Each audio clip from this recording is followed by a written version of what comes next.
Hi, I'm Pat Kelly. Okay, in this problem, they give us this alternating series, and I abbreviated the directions a little bit, but we're supposed to determine the number of terms such that if we were to take the sum of that many terms, the error that we'd be missing out on will be less than 0.001. And what this boils down to is the alternating remainder theorem that you would have learned here. So what the alternating remainder theorem is telling you is if you took like the first 20 of these, then what you're missing out on in terms of the rest of the series on down forever to infinity, let me generalize and say n here, but what I'm verbalizing is if you took 20 terms, what you're missing out on in the rest of the series will always be less than or equal to the 21st term.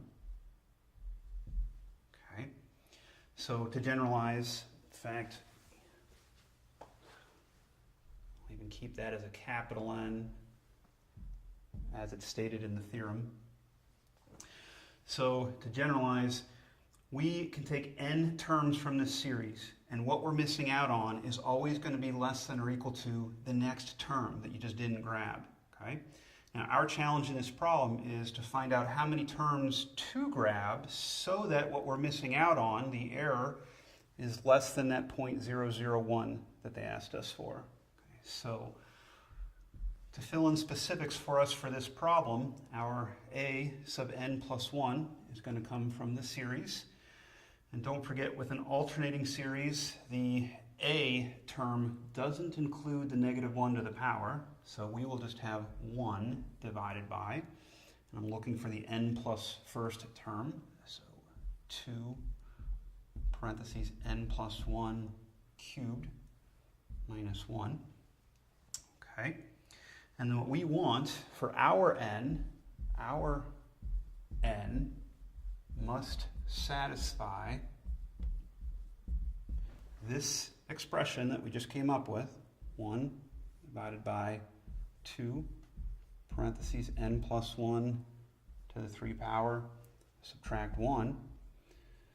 And it must satisfy that being less than the 0.001 that they gave us. Okay?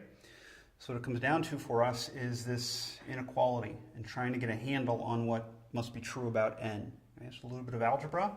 I would do some moving around here. Let's get the beef of it that's in the denominator over to the other side. So it would be greater than. And at the same time, I would divide over that 1/1000th. So that would multiply over as a 1,000. Like that. Algebra, I'm trying to solve for n. So if I add 1 and then divide by 2, let's do that in one step.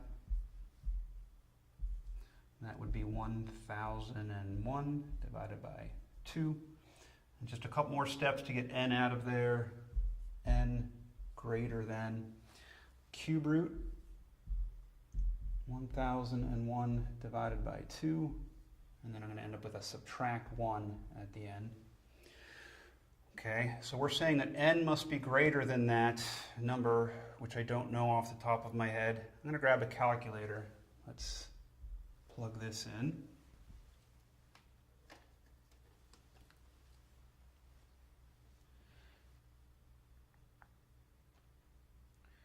(1001) divided by 2, cube root,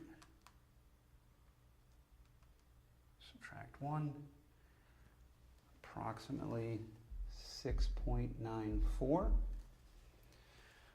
And then what that tells me is that our n, if it's bigger than 6.94, is going to be, n greater than 6.94, let's say n equals 7.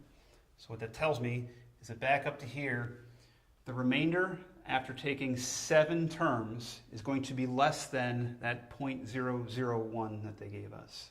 Okay? That's my answer then. How many terms do I need in order to get the error less than 0.001? We need at least 7 terms.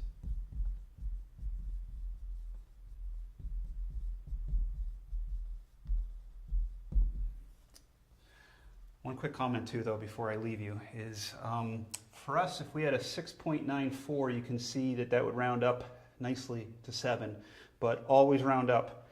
So even if this had been a 6.1, don't round it down. You got to get above that because n has to be greater than that. So go to the next highest whole number. Okay, thanks, and I hope that helped.